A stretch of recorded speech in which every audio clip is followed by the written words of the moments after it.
Assalamualaikum warahmatullahi wabarakatuh.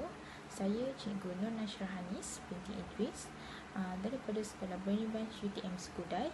Hari ini kita akan berbincangkan dan membual 3 orang guru tadika, iaitu Cikgu Ayu, Cikgu Ida dan Cikgu Siti Fatimah. Okey, tajuk kita pada hari ini ialah penglibatan guru di institusi pendidikan awal kanak-kanak dapat menjana kecemerlangan kanak-kanak. Okay. Baiklah, soalan pertama saya akan tujukan kepada Cikgu Ayu. Apakah guru perlu mewujudkan sikap hubungan partnership antara guru dan ibu bapa? Okey, terima kasih kepada Cikgu Hanis kerana memberikan soalan tersebut kepada saya. Jawapan untuk persoalan itu ialah seorang guru perlu ada sikap kesediaan untuk mereka mewujudkan hubungan internship bersama ibu bapa. Ini kerana sebagai seorang guru, mereka perlu ada a good communication untuk menyampaikan ataupun menceritakan tentang perkembangan anak-anak murid mereka di sekolah. Apabila seorang guru mempunyai sikap yang mesra bersama ibu bapa, secara tidak langsung ibu bapa juga akan merasa lebih selesa dan tidak akan rasa janggal sama sekali untuk terus berkomunikasi bersama guru. Tetapi apabila ada sesetengah guru yang bersikap tidak bersedia, maka berlakulah sikap guru yang pemalu ataupun tidak mahu berkongsi cerita tentang aktiviti-aktiviti kanak-kanak di sekolah ataupun tentang perkembangan anak-anak murid tersebut di sekolah. Baiklah, terima kasih kepada Cikgu Ayu dengan jawapan yang diberikan, dan saya sangat bersetuju dengan jawapan yang Cikgu Ayu berikan. Okey, soalan seterusnya saya tujukan kepada Cikgu Ida. Bagaimanakah guru ingin memupuk semangat pembelajaran dan pengajaran bersama kanak-kanak? Assalamualaikum. Okey, terima kasih pada Cikgu Anis kerana sudi menemu bual saya pada hari ini. Okey, kita tak nak membuang masa, jadi saya akan menjawab soalan yang ditanyakan kepada saya. Sebagai seorang guru, kita bertanggungjawab untuk memastikan tahap pembelajaran kanak-kanak itu seiring dengan usianya ataupun perkembangannya.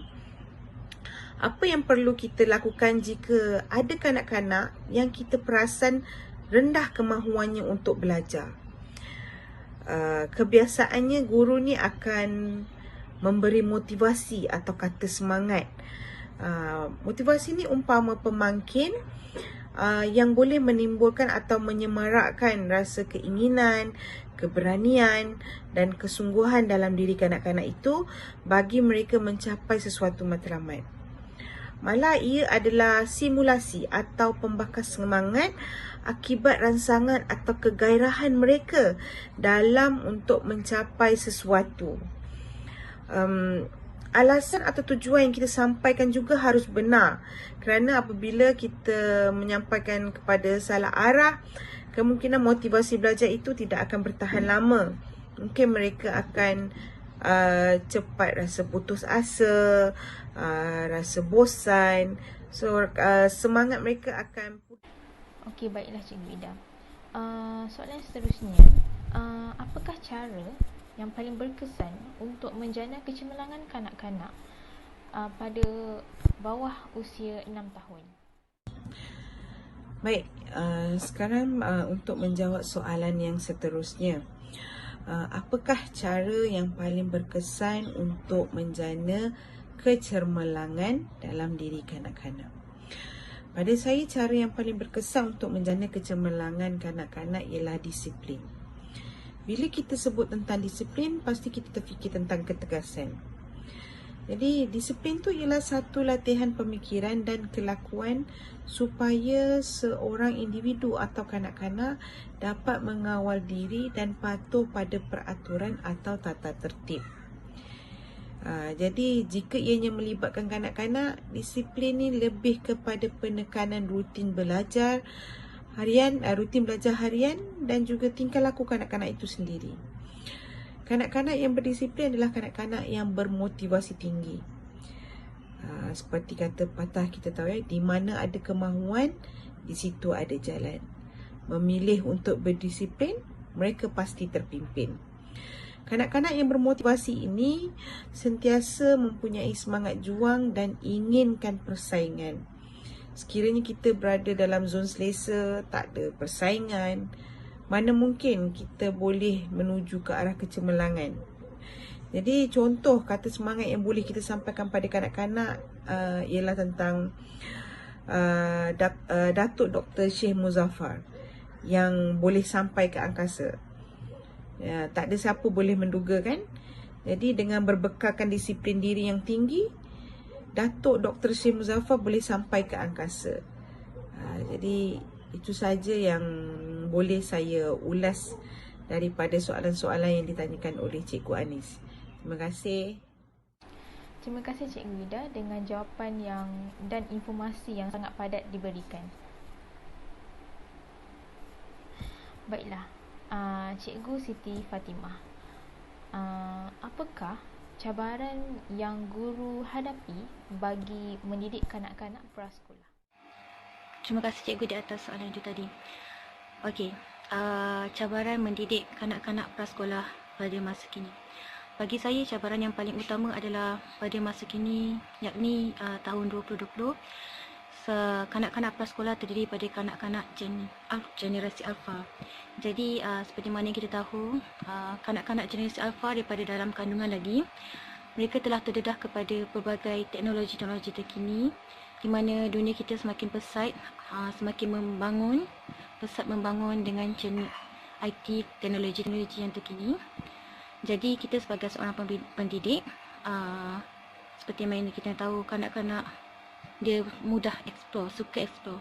Jadi mungkin pengetahuan mereka lebih banyak pada pengetahuan kita.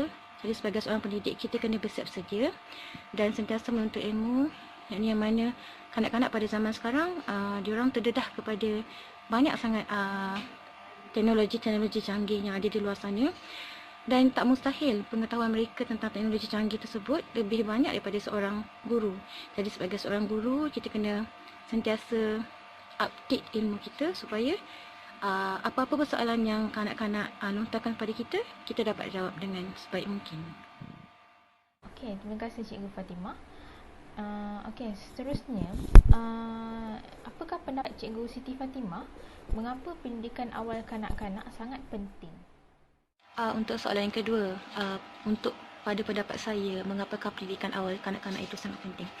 Okey, umumnya sudah tahu bahawasanya Malaysia telah menguatkuasakan bahawa jika seseorang itu ingin menjadi seorang pendidik atau guru tadika atau prasekolah, beliau setidak-tidaknya mestilah mempunyai diploma dalam pendidikan kanak-kanak. Ini memang wajar kerana sebagai seorang pekerja atau seorang pendidik dan guru yang ingin bekerja di dalam tadika, taska maupun prasekolah, memang sewajib-wajibnya memiliki pendidikan awal kanak-kanak. Pendidikan awal kanak-kanak sangat penting kerana ilmu yang terdapat semasa kita belajar tu, kita boleh apply semasa kita bekerja. Cuba bayangkan kalau seseorang yang tidak mempunyai pendidikan awal kanak-kanak, macam mana dia hendak mengajar atau hendak menyalurkan apa silibus ataupun pembelajaran kepada kanak-kanak tersebut, kerana kanak-kanak itu mempunyai pelbagai bidang perkembangan yang pelbagai. Seseorang kanak-kanak itu tidak mempunyai perkembangan yang sama. Semua kanak-kanak mempunyai perkembangan yang berbeza. Jadi jika seorang pendidik ataupun guru itu mempunyai setidak-tidaknya diploma di dalam pendidikan awal kanak-kanak, setidak-tidaknya beliau telah belajar ilmu-ilmu penting bagaimana untuk mendidik, bagaimana untuk mengasuh seorang kanak-kanak dengan cara yang betul. Jadi memang sangat pentinglah bagi saya pendidikan awal kanak-kanak ini supaya tidak berlaku perkara-perkara yang tidak diingini juga. Okay, terima kasih. Baiklah, terima kasih kepada ketiga-tiga orang guru. Kesimpulannya ialah pelibatan guru adalah sangat penting, terutamanya pada peringkat pendidikan awal kanak-kanak, kerana pelibatan guru itu dapat mengubah kehidupan pelajar, dan guru juga ialah role model yang bermakna kepada kanak-kanak itu sendiri. Okey, itu saja temu bual kita pada hari ini. Terima kasih kepada 3 orang guru yang telah meluahkan masa bersama untuk membincangkan tentang penlibatan guru di institusi pendidikan awal kanak-kanak dapat menjana kecemerlangan kanak-kanak. Sekian, terima kasih.